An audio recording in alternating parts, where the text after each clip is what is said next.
Skarloey, the little engine, loves all the sights and sounds along his line and knows them very well.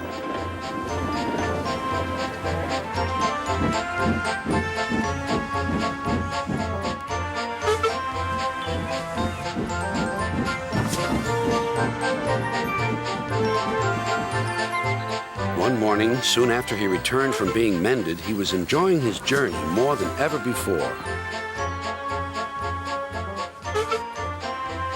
Along the way, he met Rusty.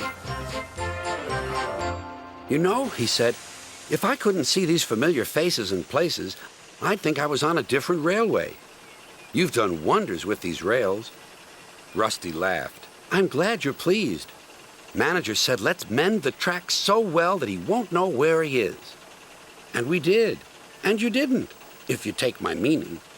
Skarloey liked this hard-working diesel. "There's still one bad bit," warned Rusty, "just before the first station. An engine might come off there, particularly Duncan. He will rock and roll along the line. Look at him right now.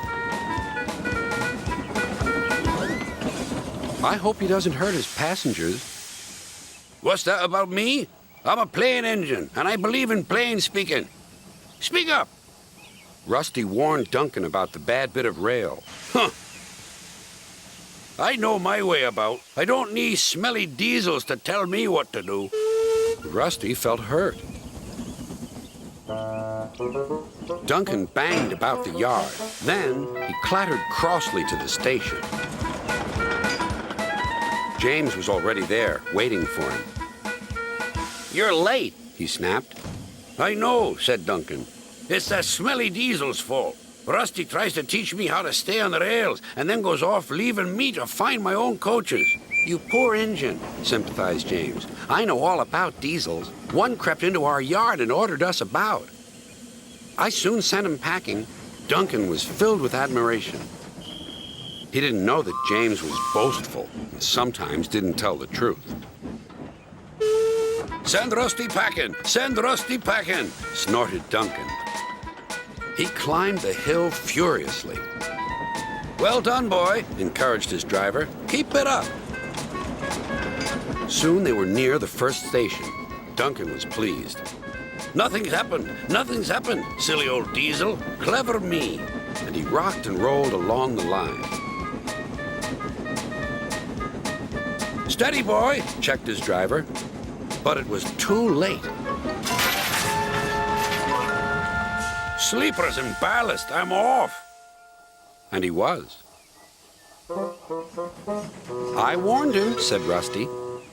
"But all he did was call me names." The little diesel refused to move. "I'm ashamed of you, Rusty," said Skarloey.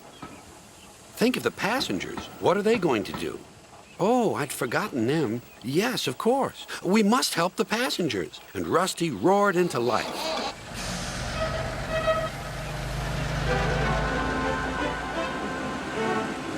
Duncan stood sad and solitary. He couldn't rock and roll now. "Oh, dear," he thought. "Everyone will know how silly I am."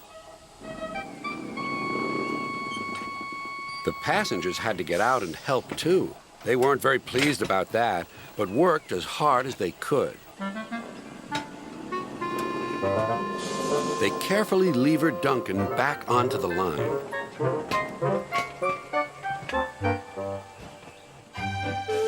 After that, Duncan was extra careful all day.